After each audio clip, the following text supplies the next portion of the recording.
Programang ito ay rated SPG. Striktong patnubay at gabay ng magulang ang kailangan. Maaaring may masiselang tema, lengguwahe, karahasan, sexual, horror o droga na hindi angkop sa mga bata.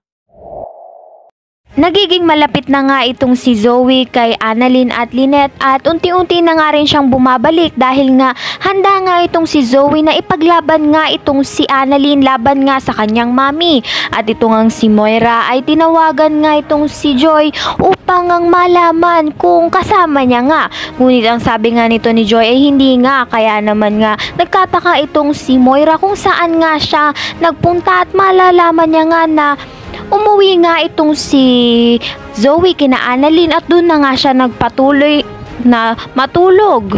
At agad ngang sumugod itong si Moira sa bahay nga nito nila Annalyn at nagwala na nga siya dahil nga doon nga tumuloy itong si Zoe. At wala naman tong kasalanan si Annalyn at Lynette dahil nga tumulong nga lang sila.